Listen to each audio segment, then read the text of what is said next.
Here we go. We got a left guard committed, Dominic Boobin. Shout out to Sunbelt Defensive Player of the Week, Justin Abraham. 4 total tackles, 2 for loss. Good day, Internet. Let's have another good one. Hagan here with episode 7 of the Charley Roy Dynasty. Coach Roy is now 5-0 as the first-time head coach, and the team fully believes it can win the Sunbelt Conference for the first time in school history. The Panthers will have the opportunity to prove that. This week, Georgia State starts the first of a 4-game road stretch traveling to Huntington, West Virginia to take on the 3-3 Marshall Thundering Herd. We're going to get into recruiting, and then we'll get into highlights here in episode 7. As you can see, we got our right tackle, left guard. We're first on Countess. He's got a visit scheduled. We're first on Trimble. He's got a visit scheduled.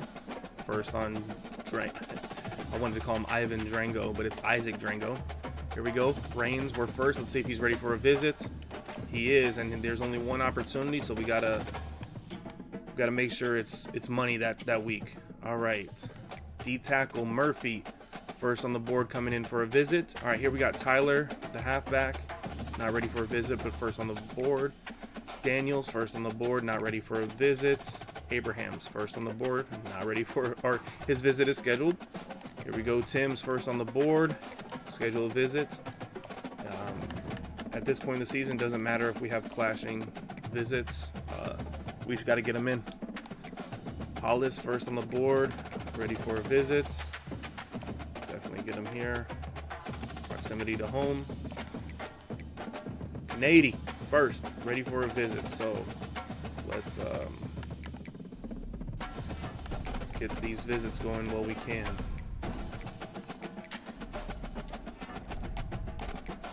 All right. Oh, can't get him to visit. Edward Cameron first on the board. We're going to keep the 15. Crook first on the board. We're going to keep the 15.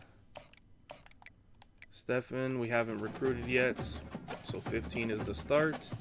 And that brings us out of time. So we're out of time for recruiting. We'll get into our game against Marshall. Early in the first, Marshall quarterback Braylon Braxton hits tight end Toby Payne on an RPO for a huge 29-yard gain. On the next play, Braxton pulls and throws the bubble on another RPO, this time to wide receiver DeMarcus Harris, who takes it 45 yards down to the 1-yard line. 2 plays later, the Thundering Herd would punch it in on a Wildcat jet sweep by running back Jordan Houston. PAT would be successful, giving Marshall a 7-0 lead. On Georgia State's first possession, Christian Velu takes a huge sack courtesy of Mike Green to give the Panthers 3rd and 18. On 3rd and 18, Velu tries to force the ball into coverage, only for it to be picked off by safety Jadarius Green McKnight, who returns it inside the 5, giving the Herd terrific field position.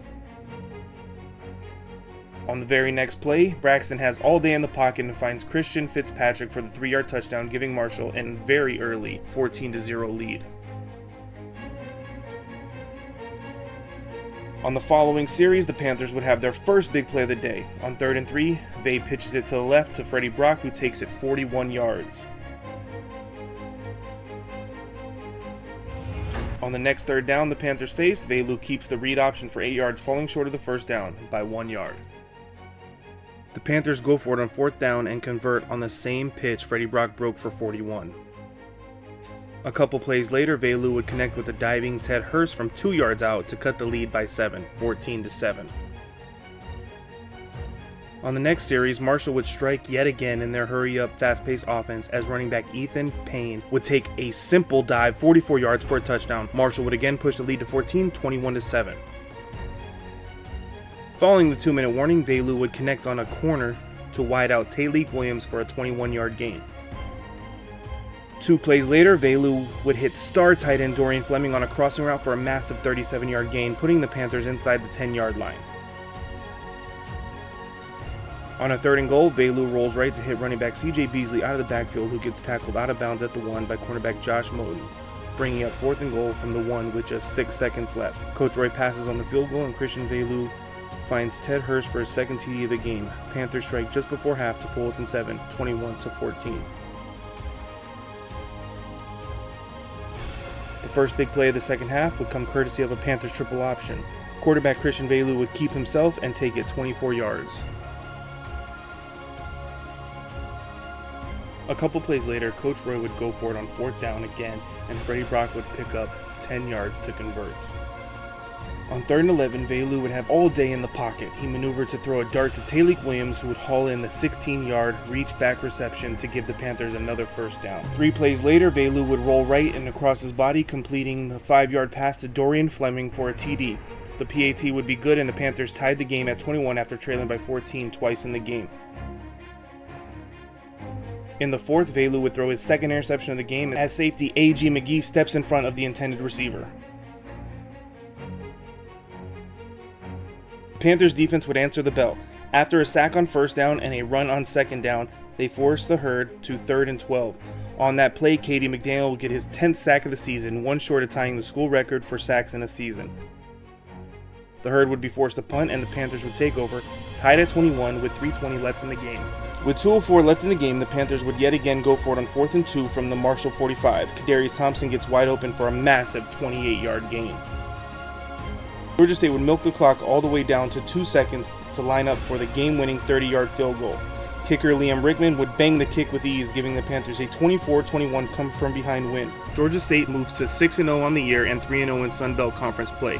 Thank you for tuning in to Episode 7 of the Coach Charley Roy Dynasty. Don't forget to like, comment, and subscribe, and see you next Wednesday for Episode 8.